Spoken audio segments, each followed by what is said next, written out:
Delicious Dubai chocolate cheesecake bars. Let's see what's cooking. Let's get the facts.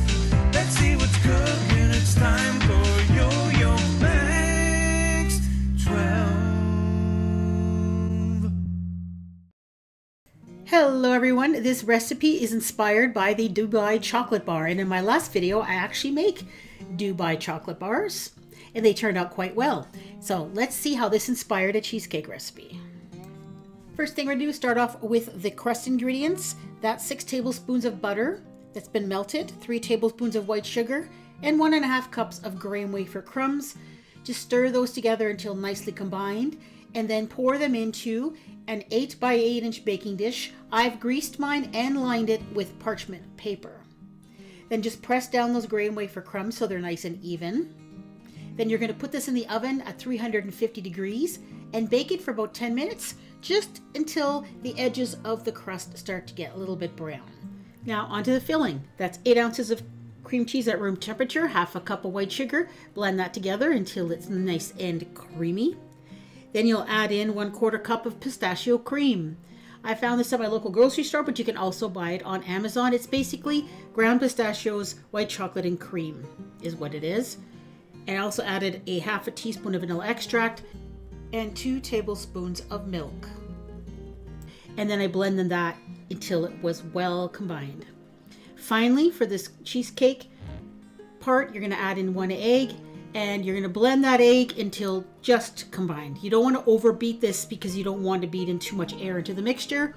So just beat that egg until just combined. And then you're going to take this mixture and you're going to pour it on top of that crust that you baked. The crust, I allowed it to cool for about a half an hour or so in the refrigerator before pouring that mixture on top of it. Once your cheesecake mixture is in the pan, you're going to put this in the oven at 350 degrees and bake it for about 20 to 25 minutes until the edges are set and the center is almost set, or just about set. Here it is out of the oven. Once it's out of the oven, let it cool at room temperature for a bit and then put it in the refrigerator, and you need to cool it for several hours or overnight.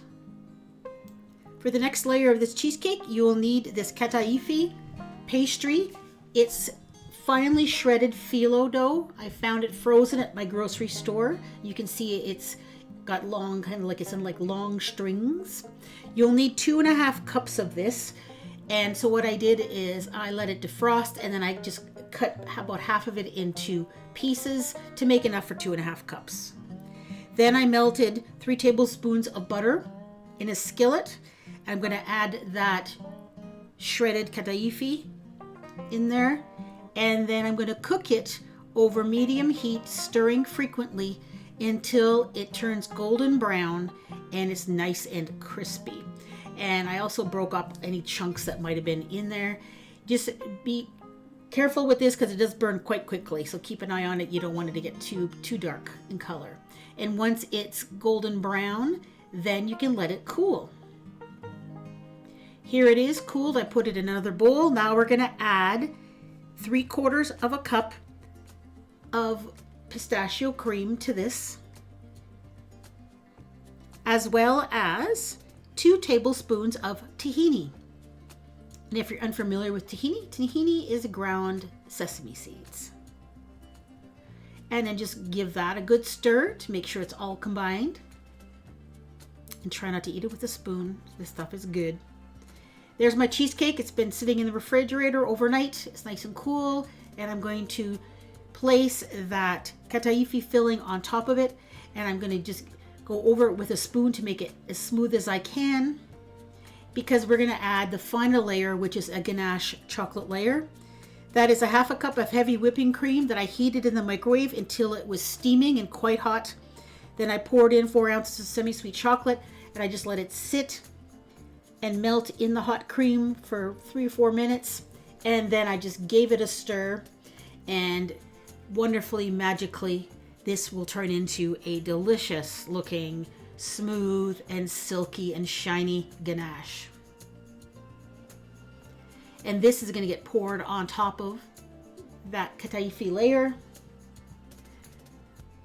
I smoothed it out, and then I added some chopped up pistachios to go on top. as a decoration. Then you put this in the refrigerator and just let it sit there until the ganache topping is set, and then slice it up.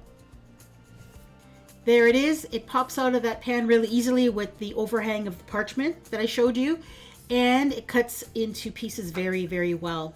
Here's the final result. You can see all those layers, and when you take a forkful of this, you get the chocolate, you'll get the crunchy Kataifi layer that's got that phyllo pastry that's really crunchy, and then you have a creamy cheesecake and then the graham wafer crust at the bottom.